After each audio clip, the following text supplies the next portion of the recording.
Hello दोस्तों, welcome to my law channel. आप देख रहे हैं लॉ विद रिया और मैं हूं रिया शर्मा। तो अब हमें पढ़ना है भारत सरकार अधिनियम 1919। इसे मॉन्टेग्यू चेम्सफोर्ड सुधार के नाम से भी जाना जाता है।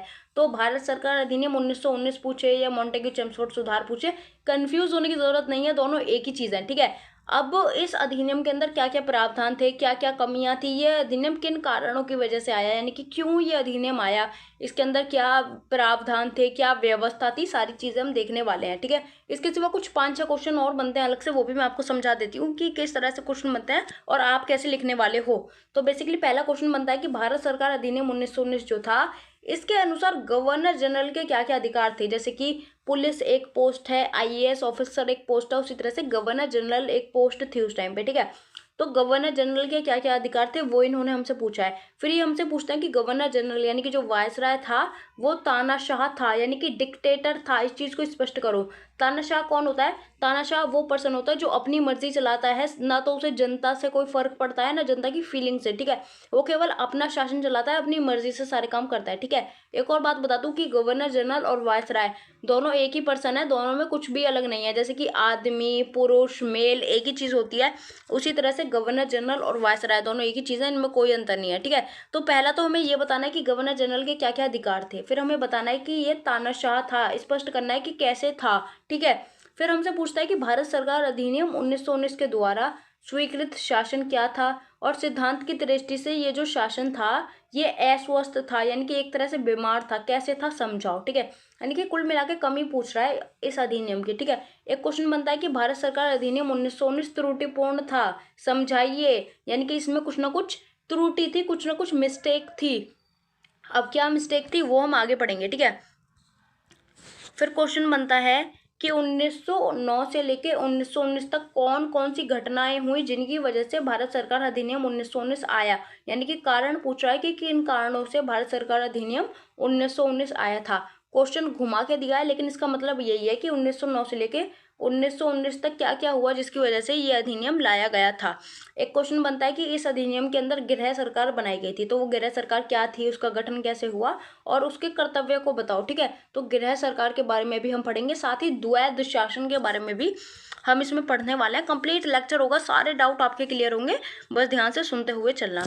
सबसे पहले अगर हम देखें तो भारत सरकार अधिनियम 1919 को मॉन्टेग्यू चेम्सफोर्ड सुधार के नाम से जाना जाता है। ठीक है। और ये क्यों लाया गया, क्या इसके पीछे उद्देश्य था? तो इसके पीछे उद्देश्य था भारतीयों को शासन में प्रतिनिधित्व देना। अब से पहले क्या था कि शासन में केवल अंग्रेज थे, भारतीयों की ना तो कोई वैल्यू थी ना कोई औकात थी। भारतीयों को बहुत ज्यादा गलत निगाह से देखा जाता था, उनकी कोई भी वैल्यू नहीं थी। ठीक है। तो ये जो अधिनियम लाया गया इसका सबसे बड़ा उद्देश्य ये था कि भारत के प्रशासन में सुधार किया जाए और भारतीयों को प्रतिनिधित्व दिया जाए, यानी कि अब शासन में केवल अंग्रेज नहीं रहेंगे, अब शासन में भारतीय भी होने चाहिए, भारतीयों को भी प्रतिनिधित्व दिया जाना चाहिए। इस वजह से ये लाया गया था। ठीक है। अब ये लाया गया था कि भारतीयों को शासन में जगह मिले, लेकिन ऐसा भी ज्यादा कुछ इसमें हुआ नहीं कि भारतीयों को जगह मिले। ठीक है। इसके सिवा इसके तहत द्वैध शासन प्रणाली की भी स्थापना की गई थी। अब ये द्वैध शासन प्रणाली बहुत इंपॉर्टेंट टॉपिक है, मैं सच बता रही हूँ, ये बहुत बार आता है। ठीक है। तो इसको भी हम इसी के अंदर क्लियर करते चलेंगे। अब देखते हैं कारण कि ये क्यों आया, अगर ये अधिनियम आया तो ये क्यों आया। अब ध्यान से सुनना, बहुत ध्यान से। 1919 में भारत सरकार अधिनियम आया जिसे हम इस वीडियो में पढ़ रहे हैं। ठीक है। इससे पहले 1909 में भी भारत सरकार अधिनियम आया था जिसे मिंटो मार्ले सुधार के नाम से जाना जाता है। ये अधिनियम भी भारतीयों को शासन में हिस्सा दिलाने के लिए आया था, लेकिन ऐसा कुछ हुआ नहीं। ठीक है। अब ये अधिनियम फेल हो गया जिसकी वजह से 1919 में एक और अधिनियम आया। ठीक है। वही हम पढ़ रहे हैं।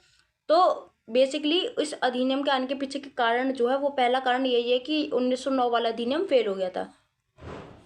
अब इसके अंदर बेसिकली क्या हुआ, मिंटो मार्ले सुधार की असफलता। सीधे सीधे कारण समझते चलो, कुछ भी भारी नहीं है। ठीक है। तो पहला कारण है मिंटो मार्ले सुधारों की असफलता। इसमें क्या हुआ, अप्रत्यक्ष चुनाव प्रणाली थी, इसमें व्यक्ति चुने गए थे। अब वो जो व्यक्ति चुने गए थे वो वायसराय के द्वारा चुने गए थे। जैसे कि आज के टाइम में हम वोट देकर खुद किसी को चुनते हैं, जैसे कि प्रधानमंत्री चुना गया तो हमने वोट देके चुना। ठीक है।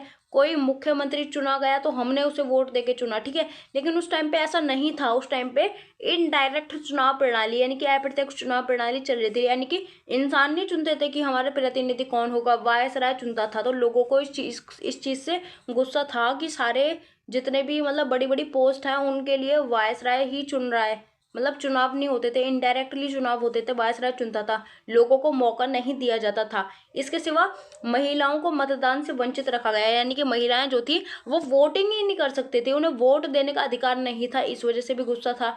दूसरा ये कि समाज के जो गरीब लोग थे उन्हें वोट देने का अधिकार नहीं था, वोट देने का अधिकार संपन्न वर्ग के लोगों था, जिनकी हाई मतलब बहुत बहुत हाई हाई सैलरी होती है या जो बहुत ज़्यादा टैक्स देते हैं, ऐसे ही लोग वोट दे सकते थे। ठीक है, हमारे जैसे जो मिडिल क्लास लोग थे या जो गरीब वर्ग के लोग थे वो वोट नहीं दे सकते थे।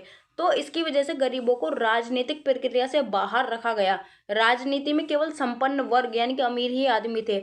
अतः इसकी असफलता से भारतीयों में रोष पैदा हो गया, यानी कि मिंटो मार्ले सुधार जो आए थे वो फेल हो गए, तो इसकी वजह से भारतीयों में गुस्सा था। ठीक है, दूसरा ये प्रेस अधिनियम 1910, यानी कि ये जो अधिनियम आया इसकी वजह से भारतीयों का मुंह बंद कर दिया गया, यानी कि अब कोई भी भारतीय जो है वो ब्रिटिश सरकार की आलोचना या फिर बुराई नहीं कर सकता। अगर ब्रिटिश सरकार कुछ गलत भी कर रही है तो हम गलत के खिलाफ भी नहीं बोल सकते। ठीक है, तो ये प्रेस अधिनियम 1910 में हुआ था। तो इस अधिनियम के द्वारा भारतीयों को सदैव के लिए शांत करने का काम किया गया, अर्थात ब्रिटिश सरकार इस अधिनियम को इसलिए लेके आई जिसकी वजह से कोई भी ब्रिटिश सरकार की आलोचना यानी कि बुराई ना कर पाए। अब कोई ब्रिटिश सरकार की बुराई करेगा तो उसे अपराध घोषित कर दिया जाएगा। ठीक है, अब जो लोग थे उनमें फिर गुस्सा आ गया, वो कहने लगे कि हम कुछ बोल भी नहीं सकते, इन लोगों ने हमारा मुंह बंद कर दिया। ठीक है, तो दो वजह ये थी। इसके सिवा क्रांतिकारियों की गतिविधि, इसका भी बहुत बड़ा हाथ है इस 1919 का अधिनियम को लाने के लिए। क्या होता है कि ब्रिटिशों के बढ़ते आतंक ने क्रांतिकारियों को जन्म दिया। सबसे पहले 1910 में कोलकाता में डिप्टी सुपरिटेंडेंट ऑफ पुलिस की हत्या कर दी गई। इसके बाद इंस्पेक्टर मनमोहन घोष की हत्या कर दी गई। ठीक है, इसके बाद क्या करा ब्रिटिश सरकार ने क्रांतिकारी गतिविधियों को अपराध घोषित कर दिया, यानी कि जो भी आदमी क्रांति कर रहा है वो एक अपराधी है, वो क्रिमिनल है। यानी कि अब भारतीयों में और ज्यादा गुस्सा आ गया, उन्होंने बोला कि हम अपने हक के लिए ना तो आवाज उठा सकते हैं ना हम कुछ कर सकते हैं। जैसे कि मंगल पांडे थे जिन्होंने गोली चलाई थी, लक्ष्मीबाई हो गई, तात्या टोपे हो गए, तो ये सब क्रांतिकारी ही तो थे। भगत सिंह कौन थे? क्रांतिकारी थे। ठीक है, लेकिन ये जो ब्रिटिश सरकार थी इसने क्रांतिकारी गतिविधियों को अपराध घोषित कर दिया कि ये आदमी अपराध कर रहा है, क्रांति कर रहा है। ठीक है, लेकिन इसके बाद भी क्रांतिकारी में कोई भी कमी नहीं आई, ना तो क्रांति में कमी आई ना ही क्रांतिकारियों में कमी आई। ठीक है, इसके बाद प्रथम विश्व युद्ध हुआ। प्रथम विश्व युद्ध आपका 1940 से लेके 1918 तक हुआ था। अब इसमें क्या हुआ कि प्रथम विश्व युद्ध में जो भारत के लोग थे उन्होंने ब्रिटिशों को साथ दिया। भारत से 13 लाख, बहुत बड़ा अमाउंट होता, 13 लाख। 13 लाख तो मेरी वीडियो पे व्यू भी नहीं आते। ठीक है, तो 13 लाख जो जवान थे वो युद्ध के लिए भेजे गए। अब भारतीयों को लग रहा था हम इनके लिए युद्ध लड़ेंगे तो ये हमें थोड़ी स्वतंत्रता देंगे, हमारी मांगों को पूरा करेंगे, लेकिन ऐसा भी कुछ भी नहीं हुआ। ठीक है, इस वजह से भी भारतीयों में बहुत ज्यादा गुस्सा आ गया, क्योंकि भारतीयों की ना तो मांग सुनी जा रही थी और ना ही उन्हें शासन में जगह मिल रही थी। शासन भी अंग्रेज संभालते थे और जो काम है अंग्रेज ही देखते थे। ठीक है, तो भारतीयों की कोई वैल्यू नहीं थी और भारतीयों को और ज्यादा गुस्सा आया क्योंकि उन्होंने 13 लाख लोग कुर्बान कर दिए, अपने इतने सारे सैनिक वहां भेजे लड़ने के लिए, फिर भी कोई वैल्यू नहीं है इंडियंस की। ठीक है, इसके सिवा होम रूल लीग, इसमें क्या हुआ कि बाल गंगाधर तिलक और एनी बेसेंट ने इसे स्टार्ट किया और इसके अंदर बाल गंगाधर तिलक इन्होंने स्वशासन की मांग करी, यानी कि जो भारतीय हैं भारतीयों को स्वशासन होना चाहिए, यानी कि खुद का शासन।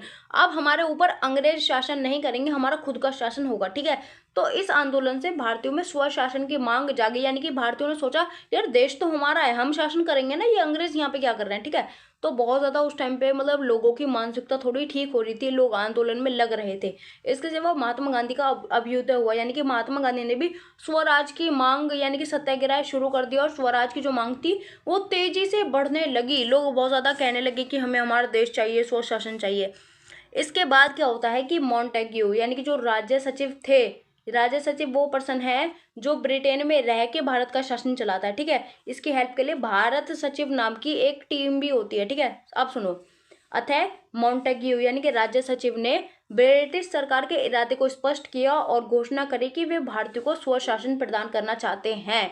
यानी कि जब भारतीय इतने ज्यादा गुस्सा हो गए, इतनी सारी बातें हो गई, तो इन्हें लगा कि अब भारतीयों को कुछ ना कुछ काम देना पड़ेगा। ठीक है, तो इसी सारी कंडीशन को देखते हुए मॉन्टेग्यू ने घोषणा करी कि हाँ ठीक है, हम सुनते हैं आपकी बात, हम आपको स्वशासन प्रदान करेंगे। ठीक है, ये जो बात थी ये उन्होंने हाउस ऑफ कॉमन्स में कही थी, यानी कि ये जो भाषण था ये उन्होंने हाउस ऑफ कॉमन्स में दिया गया था। इसी को मॉन्टेग्यू चेम्सफोर्ड सुधार के नाम से जाना जाता है। ठीक है, क्योंकि मॉन्टेग्यू ने ये बात रखी थी। ठीक है, तो मॉन्टेग्यू ने वर्ष 1917 से लेकर 1918 तक, मतलब सीधी सीधी यही बात है कि मॉन्टेग्यू भारत आए, उन्होंने भारत में आके बातचीत करी चैम्सफोर्ड से, ठीक है।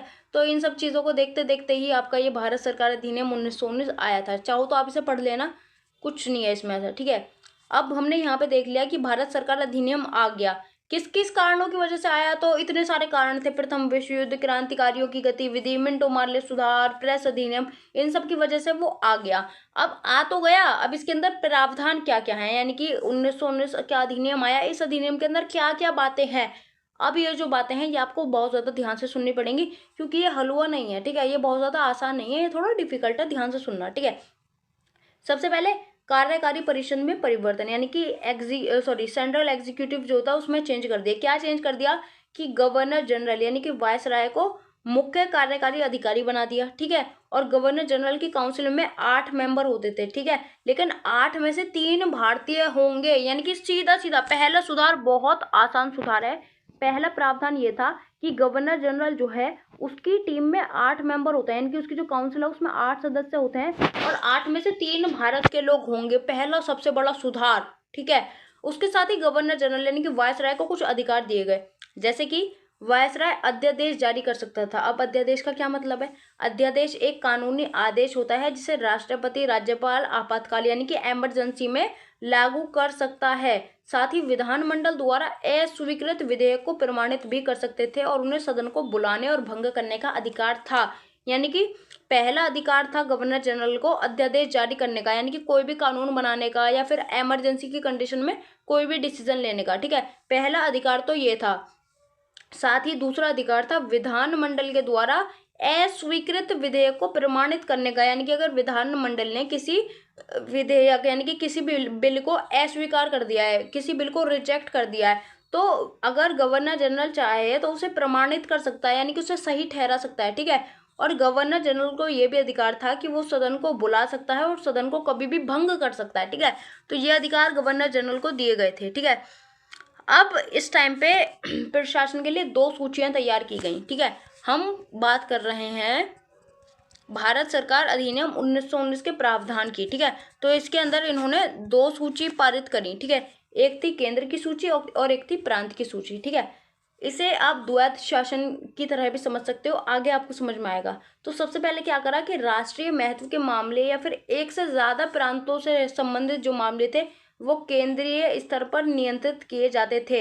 यानी कि राष्ट्रीय महत्व के मामले, कोई भी राष्ट्रीय महत्व का मामला है या एक से ज्यादा प्रांत का मामला है, जैसे कि इस तरह समझो आप, यह है बंगाल, यह है बिहार, यह है उड़ीसा, ठीक है। तो ये प्रांत है सारे तीनों, ठीक है, बंगाल, बिहार, उड़ीसा। तो एक से ज्यादा प्रांतों के मामले, एक से ज्यादा 2 होते हैं, एक से ज्यादा 3 होते हैं, ठीक है। तो एक से ज्यादा प्रांतों के जितने भी मामले हैं, ठीक है, तो ये सारे केंद्रीय स्तर पर नियंत्रित किए जाते थे। इसमें सुरक्षा भी आती थी, विदेशी मामले भी आते थे, राजनीति, नागरिक और आपराधिक कानून सब आते थे, ठीक है। तो ये केंद्रीय स्तर पर देखे जाते थे और केंद्रीय विधानमंडल को इस अधिनियम के द्वारा बहुत ज्यादा पावरफुल बनाया गया, यानी कि वो सारे अधिकार देख सकता था। अब प्रांतीय के अंदर क्या था? ये है आपका द्वैध शासन। द्वैध शासन यानी कि जो शासन है उसे 2 भागों में बांट देना, ठीक है। तो सबसे पहले इन्होंने क्या करा, बहुत ध्यान से समझना, ये बिल्कुल खजाना है, इसके अंदर बहुत सारी बातें छुपी हुई हैं। इन्होंने सबसे पहले 2 भागों में विषयों को डिवाइड करा, एक है केंद्रीय और एक है प्रांतीय। केंद्रीय में 47 विषय यानी कि 47 चीजें थी और प्रांतीय में 150 यानी कि 150 चीजें थी, ठीक है। तो केंद्रीय क्या था? ऐसे विषय जो पूरे भारत के हित में थे और जिनके संबंध में पूरे भारत के लिए एक रूपता चाहिए थी, यानी कि जो इंपॉर्टेंट विषय थे वो केंद्र के विषय हो गए, ठीक है। उसके सिवा प्रांत के विषयों को 2 भागों में डिवाइड किया गया था। भाई ये चार्ट बहुत ज्यादा इंपॉर्टेंट है, बहुत ध्यान से सुनो, ठीक है। प्रांत को 2 भागों में डिवाइड किया गया, एक तो हस्तांतरित और एक सुरक्षित या फिर आरक्षित, एक ही बात है, ठीक है। अब इन्होंने यहाँ पे एक चालबाजी चली। क्या चालबाजी चली? गवर्नर और भारतीय परिषद, यानी कि जिस टीम में गवर्नर जनरल और भारत परिषद के लोग थे उसको छोटे मोटे मामले दिए, जैसे कि शिक्षा का, स्वास्थ्य का, चिकित्सा का, सिंचाई का, खेती का, ठीक है। वहीं दूसरी तरफ गवर्नर और कार्यकारी परिषद यानी कि गवर्नर जनरल और उसकी काउंसिल जो थी उन्हें बड़े बड़े मामले दिए। कौन कौन से मामले? कानून उन्हें दे दिया, कराधान यानी कि टैक्स उन्हें दे दी, बैंकिंग उन्हें दे दी, ऋण, विदेश नीति, सेना, रक्षा, सारी बड़ी बड़ी चीजें जो थी वो इन्होंने अपनी टीम में ले ली और भारतीयों को दिए गए छोटे छोटे अधिकार, खेती, चिकित्सा, लोकल प्रॉब्लम, सिंचाई, शिक्षा, ठीक है। तो ये जो छोटी छोटी चीजें थी ये भारतीय टीम वाले मेंबर्स को दी गई। और जो मेन मेन चीजें थी जैसे कि टैक्स, जहां से पैसा मिलता है, ठीक है, टैक्स, बैंकिंग, ये सारी चीजें इन्होंने अपनी काउंसिल में रखी, ठीक है। तो द्वैध शासन में इन्होंने ये चालबाजी चली थी, ठीक है, समझ रहे हो ना। सबसे पहले क्या हुआ, इन्होंने दो दो जगह डिवीजन करा, एक तो केंद्र का और एक प्रांत का। एक बात बताओ, केंद्र में सरकार है, राज्य में भी तो सरकार है, केंद्र में मोदी है तो राज्य में योगी या फिर अदर मुख्यमंत्री है ना। उसी तरह से उस टाइम पे केंद्र और प्रांत थे, ठीक है। तो इस चीज में अगर कंफ्यूज हो रहे हो तो शर्म आनी चाहिए, क्योंकि ये बहुत बहुत बहुत ज्यादा कॉमन है, ठीक है। तो बेसिकली दो विषय थे, एक तो केंद्रीय विषय जिसमें मेन मेन सारी चीजें आ रही थी, और एक थे प्रांतीय विषय। प्रांतीय विषयों को दो भागों में डिवाइड करा, एक तो हस्तांतरित विषय, हस्तांतरण का मतलब होता है ट्रांसफर करना, जैसे कि मैं मेरे अधिकार तुम्हें हस्तांतरित कर दूं, यानी कि मैं मेरे अधिकार तुम्हें दे दूं, ठीक है। तो इन्होंने वही करा। हस्तांतरित विषय में भारतीय परिषद आ रही थी जहां पे छोटे मोटे अधिकार दिए गए। और एक था सुरक्षित विषय, यानी कि जो इन्होंने अपने पास रखे, सुरक्षित रखे, आरक्षित रखे, ठीक है। तो वो गवर्नर जनरल और उसकी काउंसिल में आ रहे थे। इन्होंने अपने पास सारी मेन मेन चीजें रख ली, जैसे कि कानून की व्यवस्था, राजस्व यानी कि टैक्स लेना, कराधान, बैंकिंग, मुद्रा, ऋण, विदेश नीति, सारी चीजें इन्होंने अपने पास रखी। और भारतीयों को छोटी मोटी चीजें दी गई जैसे कि शिक्षा, स्वास्थ्य है, लेकिन भारतीय इस चीटिंग को समझ गए थे, ठीक है। तो ये जो द्वैध शासन था जिसमें इन्होंने चीटिंग करी थी कि खुद के पास इतने सारे अधिकार रख लिए और हमें छोटे मोटे अधिकार दे दिए। अब इसी द्वैध शासन की कमियों को भी साथ में पढ़ लेते हैं, क्या जा रहा है, ठीक है। तो इसकी पहली कमी थी विषयों का अवैधानिक विभाजन, यानी कि द्वैध शासन के अंदर प्रांतीय विषयों को दो भागों में डिवाइड किया गया। पहला था सुरक्षित और आरक्षित, और दूसरा था हस्तांतरित विषय, ठीक है। तो दो भागों में डिवाइडेड किया गया था, आरक्षित और हस्तांतरित में, ठीक है। जिसमें भारतीयों को नॉर्मल नॉर्मल चीजें दी गई जैसे कि सिंचाई, शिक्षा, स्थानीय शासन आदि, जबकि कराधान यानी कि टैक्स से संबंधित, कानून से संबंधित जितने भी मेन मेन अधिकार थे इन्होंने गवर्नर जनरल और उसकी काउंसिल में ही छोड़े, ठीक है। दूसरा है शक्तियों का अस्पष्ट विभाजन, यानी कि हस्तांतरित और आरक्षित विषयों के बीच में स्पष्ट विभाजन नहीं था और जिससे विवाद होता था, बहुत ज्यादा कंफ्यूजन होती थी। क्योंकि जैसा कि आपको मैंने यहीं पे बता दिया था कि जो केंद्र था उसमें 47 विषय थे, नॉर्मल है, लेकिन जो प्रांतीय था उसमें 150 यानी कि 150 विषय थे। अब 150 में से कुछ तो इनके पास थे और कुछ भारतीयों के पास थे। तो इस चीज से बहुत ज्यादा मतलब विवाद होता था और कंफ्यूजन होती थी, क्योंकि क्लियर नहीं था कुछ भी, ठीक है। इसके सिवा द्वैध शासन की एक कमी थी अत्यधिक असमानता, यानी कि वर्ष 1919 तक भी भारतीयों को वास्तविक सत्ता नहीं दी गई थी, यानी कि भारतीयों के साथ अभी भी चीटिंग चल रही थी, कोई भी भारतीयों की वैल्यू नहीं थी, ठीक है। और इस व्यवस्था से भी अंग्रेजों को भी प्रॉफिट हो रहा था, भारतीयों की कोई वैल्यू थी नहीं, ठीक है। और स्वतंत्रता में कमी, यानी कि द्वैध शासन में प्रांतीय सरकार को थोड़ी थोड़ी बहुत स्वतंत्रता यानी कि थोड़ी बहुत स्वायत्ता मिली, लेकिन गवर्नर जनरल और ब्रिटिश सरकार द्वारा तय की गई नीतियों के अंदर ही वो काम करते थे। यानी कि गवर्नर जनरल ने बोल दिया उठो तो उठ जाओ, गवर्नर जनरल ने बोल दिया सो तो सो जाओ, ठीक है। तो थोड़ी बहुत तो स्वतंत्रता दी गई, लेकिन फिर भी इन्हें गवर्नर जनरल और ब्रिटिश सरकार के हिसाब से भी काम करना पड़ता था। तो ये हैं कुछ कमियां आपके द्वैध शासन की, ठीक है। तो हम बात कर रहे थे प्रावधानों की, भूले तो नहीं। तो पहला प्रावधान तो ये था, इट्स नॉट वर्किंग। हाँ, तो पहला प्रावधान तो यही था कि जो कार्यकारी परिषद होती थी इसमें 8 सदस्य में से 3 भारतीय सदस्य होंगे। फिर इन्होंने गवर्नर जनरल को कुछ अधिकार दे रखे थे, ठीक है। इन्होंने एक प्रावधान ये करा कि केंद्र और प्रांतीय विषयों को डिवाइड कर दिया, केंद्र और प्रांत के विषयों को डिवाइड कर दिया, ठीक है। और ये हम पढ़ ही चुके द्वैध शासन की कमियां। अगला इन्होंने प्रावधान करा केंद्रीय विधानसभा, सेंट्रल लेजिस्लेटर, यानी कि इनका जो अगला प्रावधान था वो केंद्रीय विधानसभा यानी कि सेंट्रल लेजिस्लेटिव से संबंधित था। तो बेसिकली विधानसभा यानी कि जो निचला सदन है उसमें 145 सदस्य होते थे जिन्हें 3 वर्ष के लिए रखा जाता था। दूसरा राज्य परिषद यानी कि उच्च सदन में केवल पुरुष सदस्य होते थे और 5 सालों के लिए होते थे और केवल 60 सदस्य होते थे, ठीक है। और इसमें विधायकों को प्रश्न पूछने का अधिकार दिया गया था, ठीक है। ये एक अच्छा प्रावधान है कि आप प्रश्न पूछ सकते हो, ठीक है। और बजट के एक हिस्से पर मतदान यानी कि वोटिंग करने का भी अधिकार दिया गया था। और किसी विधेयक को कानून बनाने से पहले दोनों सदनों में पारित होना आवश्यक था। जैसे कि आज के टाइम में भी राज्यसभा, लोकसभा, विधानसभा हर जगह प्रस्ताव पारित होते हैं और जो हमारे विधायक होते हैं वो वोटिंग करते हैं किसी बिल को पारित होने से पहले, वही वाला प्रावधान इन्होंने यहाँ पे भी किया था।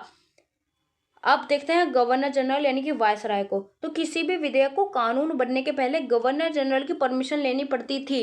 यानी कि ये बात तो ठीक है कि यहाँ पे 145 सदस्य हैं, यहाँ पे 60 सदस्य हैं और ये प्रश्न पूछ सकते हैं, वोटिंग कर सकते हैं, ठीक है, ये सारी बातें ठीक है। लेकिन जो फाइनल शक्ति थी वो अभी भी गवर्नर जनरल के पास थी। यानी कि किसी भी विधेयक को कानून बनने से पहले गवर्नर जनरल की परमिशन की आवश्यकता होती थी। भले ही दोनों सदनों में से पारित कर दिया हो, लेकिन देश की शांति के लिए या किसी विधेयक को कानून बनने से रोक सकते थे, ठीक है। तो गवर्नर जनरल जो थे वो किसी भी विधेयक को कानून बनने से रोक सकते थे देश की शांति के लिए, और ये सदन में किसी भी प्रश्न या फिर बहस को अस्वीकार भी कर सकते थे। इनकी मर्जी चलती थी महाराज की, ठीक है।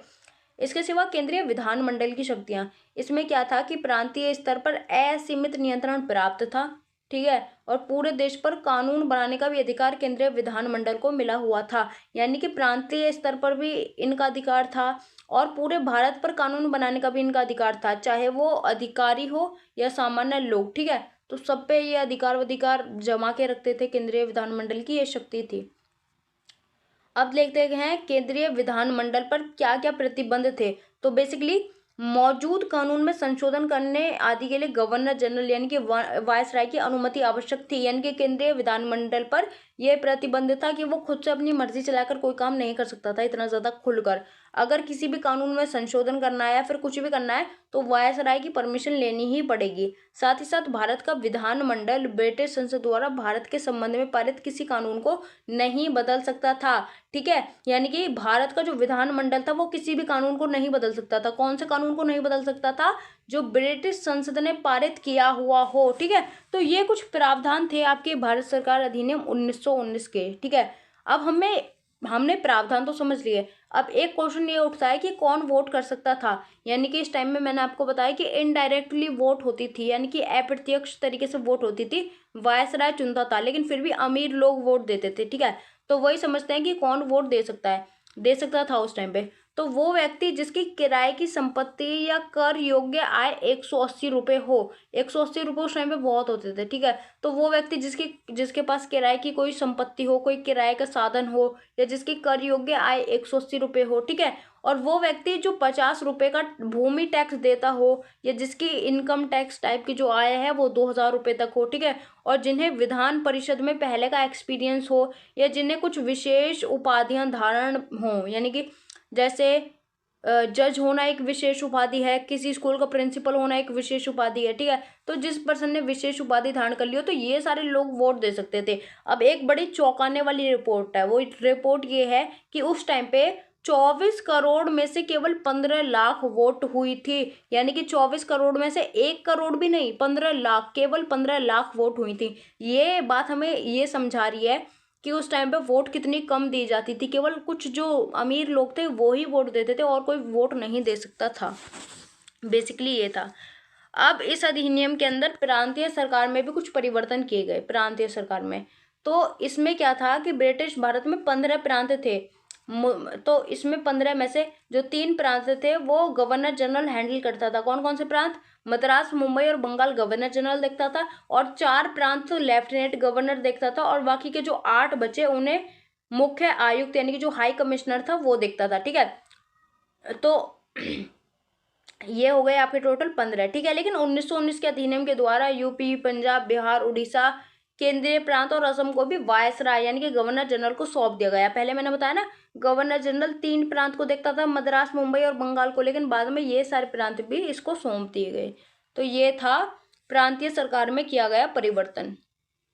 अब विधानमंडल में क्या क्या सुधार किए गए इस अधिनियम के द्वारा, यानी कि ये जो आपका 1919 का अधिनियम आया, इसके द्वारा विधानमंडल में क्या क्या सुधार किए गए। बेसिकली इन्होंने क्या करा कि प्रांतीय विधान परिषद को बढ़ा करके उसके सदस्य संख्या 70% तक बढ़ा दी। यानी कि 70% और मेंबर इसमें आ सकते थे। महिलाओं को भी वोट देने का अधिकार दिया गया, वो बात अलग थी, वोट जब भी ज़्यादा नहीं हो पाती थी, ठीक है। और विधान परिषद बजट को अस्वीकार कर सकती थी, पर यदि आवश्यक हो तो गवर्नर जनरल इसे रिकवर कर सकता था। यानी कि विधानमंडल में सुधारित तो है कि विधान परिषद जो है वो बजट को अस्वीकार कर देगी कि हम इसे बेकार बता रहे हैं, हम इसे नहीं लाने देंगे। लेकिन अगर ये बजट ठीक है, ये चीज़ ठीक है, तो गवर्नर जनरल जो है इसे रिकवर कर लेगा, वो बोलेगा नहीं नहीं ये ठीक है, इसकी ज़रूरत है, ठीक है। और विधायक वगैरह जो होता है उन्हें भाषण की स्वतंत्रता भी दी गई थी, ठीक है। और भारत के राज्य सचिव का वेतन ब्रिटिश सरकार देगी, यानी कि जब राज्य सचिव रहता वहाँ है और वेतन यानी कि जो उसकी सैलरी है वो भारत से जाएगी, ठीक है। तो इस चीज़ को कैंसिल किया गया और बेसिकली भारत के राज्य सचिव का जो वेतन है वो ब्रिटिश सरकार ही देगी, ऐसी व्यवस्था की गई। और इस एक्ट में यूपीएससी यानी कि यूनियन पब्लिक सर्विस कमीशन जो आज के टाइम में चलती है, जो आईएएस आईपीएस आईएफएस के पेपर वगैरह कंडक्ट कराती है, तो उस यूपीएससी की स्टार्टिंग भी इसी के द्वारा की गई थी, ठीक है। अब हमने ये तो सारा पढ़ लिया है कि इसके अंदर क्या क्या प्रावधान थे, क्या क्या सुधार किए गए। अब आ जाते हैं क्वेश्चन पे, ठीक है। तो पहला क्वेश्चन बनता है कि भारत सरकार अधिनियम 1919 के अनुसार गवर्नर जनरल के पास क्या क्या अधिकार थे, ठीक है। या फिर गवर्नर जनरल यानी कि जो वायसराय था वो तानाशाह था, क्यों था स्पष्ट करो। अब बहुत सिंपल बात है, सीधी सी बात समझो। अगर हम किसी पर्सन को अधिकार दे देंगे, बहुत ज़्यादा अधिकार दे देंगे, तो वो तानाशाही तो बनेगा। अब मान लो मैंने मेरे बच्चे को अधिकार दिया कि बंदूक लो और किसी को भी गोली से मारो, तो ये तानाशाह वाली तो लाइन में आएगा। उसी तरह से अधिकार और तानाशाही दोनों एक साथ चल रहे हैं, ठीक है। तो पहला अधिकार इसे दिया गया था अध्यादेश जारी करने का, यानी कि कोई भी इमरजेंसी के टाइम पे यह निर्णय ले सकता था और ये 6 महीने तक लागू होता था। पहला अधिकार ये हो गया। दूसरा अधिकार इसे दिया गया था निषेध अधिकार यानी कि वीटो। तो इसमें क्या था कि गवर्नर जनरल को निषेध अधिकार प्राप्त था, मतलब ये किसी बिल को अस्वीकार कर सकता था। अगर वो बिल इसे अच्छा नहीं लग रहा तो मना कर सकता था कि नहीं चाहिए हमें ये, ठीक है। और यदि विधानमंडल किसी विधेयक यानी कि किसी भी बिल को अस्वीकार कर देती थी, तो ये अगर वो बिल आवश्यक है तो गवर्नर जनरल यानी कि जो वायसराय था उस बिल को लागू कर सकता था। यानी कि विधानमंडल ने मना कर दिया कि ये बिल लागू नहीं होगा और गवर्नर जनरल बोल रहा है कि हाँ हम लागू करके दिखाएंगे, ठीक है। तो ये भी गवर्नर जनरल को अधिकार प्राप्त था। तो ये जो अधिकार है ये तानाशाह वाली कैटेगरी में ही तो आ रहा है कि गवर्नर जनरल अपनी मर्जी चला रहा है। इसके सिवा कुछ विधायनी शक्ति भी गवर्नर जनरल को दी गई थी, जैसे कि किसी भी विधेयक को कानून बनाने के लिए गवर्नर जनरल की इजाजत की आवश्यकता थी। यानी कि कोई बाहर का इंसान बताएगा कि हमारे देश में कौन से कानून लागू होंगे और कौन से कानून लागू नहीं होंगे, ठीक है। तो ये इजाजत भी से दी गई थी और ये अपनी मर्जी चलाता था। इसके सिवा देश की शांति के लिए यह किसी भी विधेयक को रद्द कर सकता था, यानी कि किसी भी बिल को रद्द कर सकता था या फिर उसे लागू कर सकता था, ये भी अधिकार इसे दिया गया था। इसके सिवा ये सदन में किसी भी प्रश्न या फिर किसी भी बहस को अस्वीकार कर सकता था। इसके सिवा इसे कुछ और भी विशेष अधिकार दिए गए, जैसे कि गवर्नर जनरल किसी के दंड को समाप्त कर सकता था या फिर कम कर सकता था। यानी कि गवर्नर जनरल को यह विशेष अधिकार था कि अगर सामने वाले पर्सन को फांसी की सजा मिली है तो चाहता तो उसे जीवन दान भी दे सकता था, यानी कि मृत्यु दंड की कंडीशन में वो अपराधी को जीवन दान भी दे सकता था और चाहता तो किसी की दंड को कम कर सकता था या समाप्त कर सकता था। इसके सिवा साथ ही इंग्लैंड का प्रतिनिधि होने के नाते भारत के राजा महाराजाओं को गवर्नर जनरल जी का आदर और सम्मान करना पड़ता था, परंतु गवर्नर जनरल भारतीय रियासतों के मामले में यानी कि जो आंतरिक मामले हैं, इंटरनल जो मैटर्स हैं, उनमें हस्तक्षेप नहीं कर सकता था। तो इतने सारे गवर्नर जनरल को अधिकार दिए गए थे। इसके सिवा गवर्नर जनरल नए प्रांतों की रचना भी कर सकता था, जैसे कि बंगाल, बिहार, उड़ीसा, पंजाब, असम, ये सब प्रांत थे ना 15 टोटल।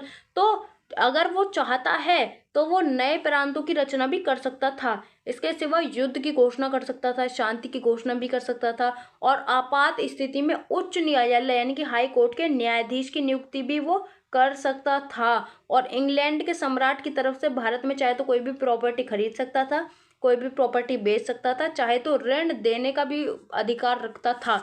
तो इतने सारे अधिकार उसे दिए गए थे। इसी वजह से गवर्नर जनरल यानी कि जो वायसराय था इसे तानाशाह बोला गया, क्योंकि इसे इतने सारे अधिकार थे। चाहे तो किसी की सजा को माफ करा दे, चाहे तो किसी की सजा को कम करा दे, या फिर कोई भी बिल अपनी मर्जी से पास करे, चाहे तो अध्यादेश जारी कर दे, ठीक है। तो इतने सारे अधिकार इसे दिए गए थे, इसी वजह से इसे तानाशाह कहा गया था, ठीक है। तो हमने समझ लिया गवर्नर जनरल के क्या क्या अधिकार थे। अब क्वेश्चन बनता है कि भारत सरकार अधिनियम 1919 के अंदर जो गृह सरकार बनाई गई थी उसके गठन और कर्तव्य का उल्लेख करो। तो बेसिकली गृह सरकार ब्रिटिश सरकार का एक ऐसा अभिन्न अंग था जो भारत के आंतरिक मामलों को संभालता था, यानी कि इंडियंस के जो इंटरनल मैटर्स हैं उन्हें गृह सरकार संभालती थी। ठीक है, ये इंग्लैंड की संसद के द्वारा निर्मित किया गया था और इसके अंतर्गत भारत में गृह सरकार बनाई गई थी। यानी कि जो गृह सरकार वाला सिस्टम है ये इंग्लैंड की जो संसद है, जो पार्लियामेंट है, उसने इंट्रोड्यूस किया गया था और इसके अंदर इन्होंने यानी भारत में एक गृह सरकार बनाई। ठीक है, अब भारत सरकार और सम्राट के बारे में थोड़ा जानते हैं। क्या होता है कि वर्ष 1919 में संपूर्ण भारत की भूमि इंग्लैंड के सम्राट के आधिपत्य में थी। यानी कि जितनी भी भारत में भूमि है, अरबों करोड़ों की जितने की भी है, वो इंग्लैंड के सम्राट के आधिपत्य यानी कि कब्जे में थी। ठीक है, तो इस प्रकार इंग्लैंड के सम्राट को भारत की भूमि से संबंधित वो सभी अधिकार प्राप्त थे जो पहले ईस्ट इंडिया कंपनी को प्राप्त थे।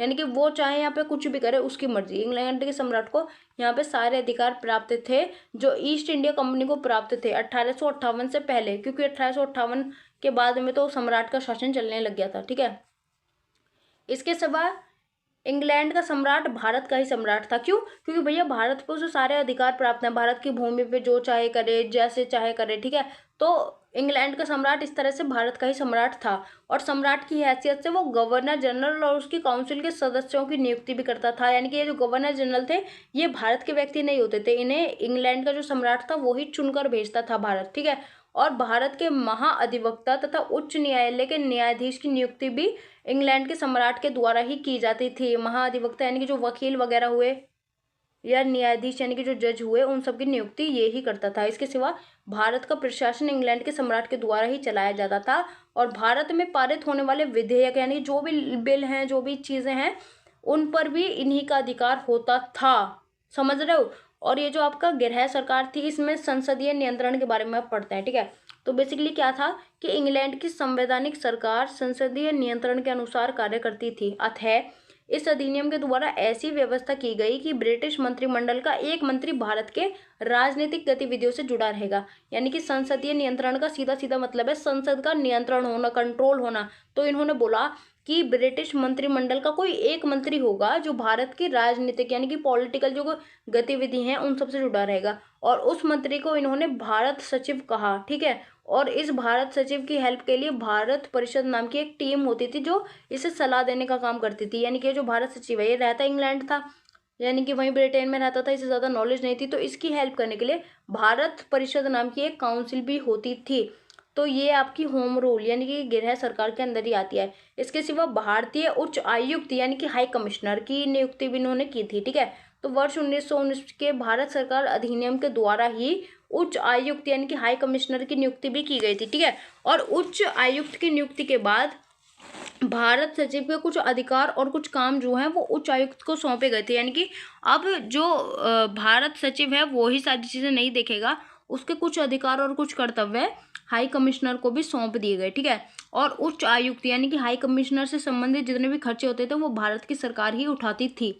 इसके सिवा उच्च आयुक्त भारत की ओर से राष्ट्रमंडल तथा यूरोप में कॉन्ट्रैक्ट यानी कि संविदा कर सकता था और इसका मुख्य कार्य अंतर्राष्ट्रीय सम्मेलन में भारत का प्रतिनिधित्व करना था। अब भारतीय जाके तो अपनी बात नहीं रख सकते। ठीक है, तो ये जो हाई कमिश्नर यानी कि जो उच्च आयुक्त होता था ये अंतर्राष्ट्रीय सम्मेलन यानी कि जो भी इंटरनेशनल सम्मेलन होते थे उसमें जाके भारत का प्रतिनिधित्व रखता था। अतः हम देख सकते हैं कि गृह सरकार का गठन किया गया लेकिन अभी भी ब्रिटिश का ही नियंत्रण था, भारतीयों का कुछ भी नहीं था।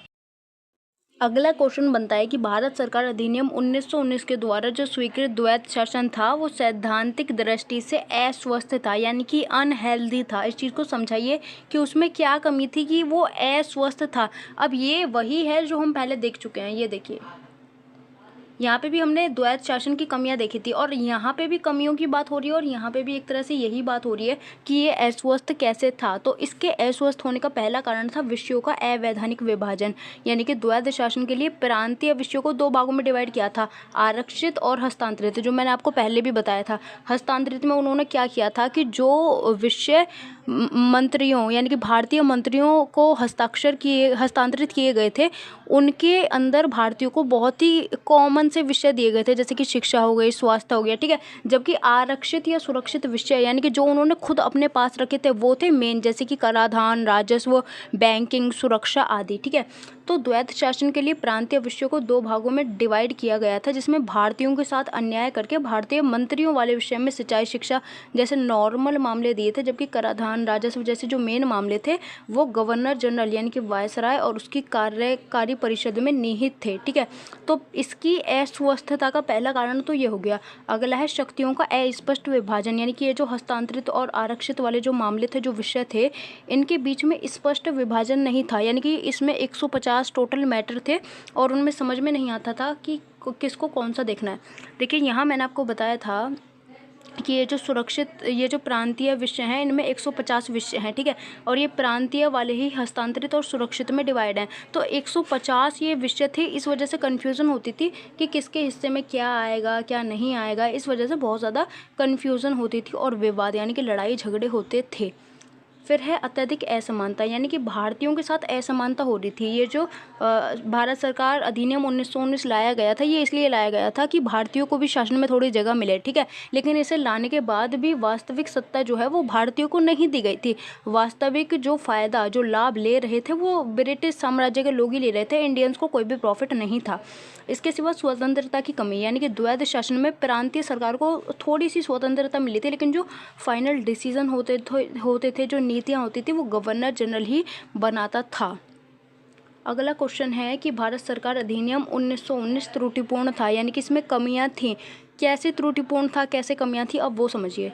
तो भारत सरकार अधिनियम 1919, जिसे मॉन्टेग्यू चेम्सफोर्ड सुधार के नाम से भी जाना जाता है, ये भारतीय व्यवस्था में सुधार करने के लिए लागू किया गया था, परंतु इसमें बहुत सारी कमियां थी, जैसे कि द्वैध शासन प्रणाली, यानी कि इस अधिनियम के तहत केंद्रीय और प्रांतीय सरकार के बीच शक्तियों को डिवाइड किया गया था। ठीक है, केंद्र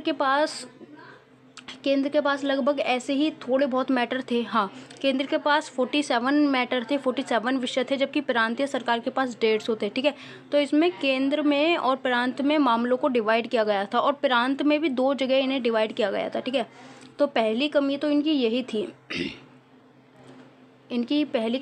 थी कि प्रांतीय सरकार और केंद्र सरकार के बीच शक्तियों का विभाजन किया गया। हालांकि इसमें स्पष्टता की कमी थी, यानी कि ये चीज़ क्लियर नहीं थी कि कौन कौन से मामले देखेगा, कौन कौन से मामले नहीं देखेगा। दूसरा है अप्रभावी कार्यकारिणी, ये भी इसकी एक त्रुटि है, यानी कि कमी है। इस अधिनियम में भारतीय मंत्रियों को प्रांतीय परिषद में शामिल किया गया, परंतु मुख्य शक्तियाँ अभी भी केंद्र और गवर्नर जनरल के हाथ में थीं, यानी कि जो भारतीय मंत्री थे उन्हें प्रांतीय परिषद में शामिल किया गया था। यहाँ से आपको अच्छे से समझ में आएगा। आप देख सकते हैं कि ये जो हस्तांतरित विषय हैं, इसमें गवर्नर और भारतीय परिषद यानी कि इंडियंस होते थे, जबकि दूसरे में गवर्नर और कार्यकारी परिषद के मेंबर होते थे। अब इन्होंने हस्तांतरित विषय में भारतीयों को जगह तो दी, लेकिन जो भारत के लोगों के मामले थे वो बड़े बहुत छोटी छोटी चीज़ें भारत के लोगों को दी, जैसे कि शिक्षा दे दी, स्वास्थ्य दे दिया, चिकित्सा दे दी, स्थानीय स्वशासन दे दिया, खेती दे दी। ठीक है, जबकि मेन तो कानून व्यवस्था, राजस्व, कराधान, बैंकिंग सब इन्होंने अपने पास ही रखी थी। ठीक है, तो यही है कि प्रांतीय परिषद में भारतीयों को शामिल किया गया, थोड़े बहुत अधिकार दिए गए, लेकिन जो मेन शक्ति थी वो गवर्नर जनरल के हाथ में ही थी। अगली कमी है सीमित मतदान, यानी कि 24 करोड़ में से केवल 15 लाख मतदान, 24 करोड़ में से 1 करोड़ भी नहीं, 15 लाख, केवल और केवल 15 लाख वोट हुई थी, ये रिकॉर्ड है। ठीक है, और इसके अंतर्गत महिलाओं को मतदान का अधिकार दिया गया था, लेकिन बहुत ही कम अधिकार दिया गया था। ठीक है, और मतदान मेनली जो करते थे वो अमीर व्यक्ति ही करते थे। इसके सिवा गवर्नर जनरल को बहुत सारे अधिकार दिए गए थे, गवर्नर जनरल को बहुत सारे विशेष अधिकार दिए गए थे, जैसे कि वो अध्यादेश जारी कर सकता था, किसी को भी दंड दे सकता था, किसी के दंड को कम कर सकता था, किसी के दंड को अधिक कर सकता था, किसी को अगर मृत्यु दंड दिया गया तो उसे बचा भी सकता था। ठीक है, तो इन सबको देखते हुए हम कह सकते हैं कि भारत सरकार अधिनियम 1919 जो था ये त्रुटिपूर्ण था, इसमें थोड़ी बहुत कमियां थी, एकदम परफेक्ट ये नहीं था। तो अगर आपको लीगल एंड कॉन्स्टिट्यूशनल हिस्ट्री के पेड नोट्स चाहिए या कॉन्ट्रैक्ट एक्ट के पेड नोट्स चाहिए, किसी के भी, तो आप इस नंबर पे डीएम कर सकते हैं। इसके सिवा हमारी लीगल एंड कॉन्स्टिट्यूशनल हिस्ट्री हम ए से लेकर जेड तक पढ़ रहे हैं, आपको चैनल पे प्लेलिस्ट मिल जाएगी। Thanks for watching. समझ में आया तो बस कमेंट करके बताना। जय हिंद, जय भारत।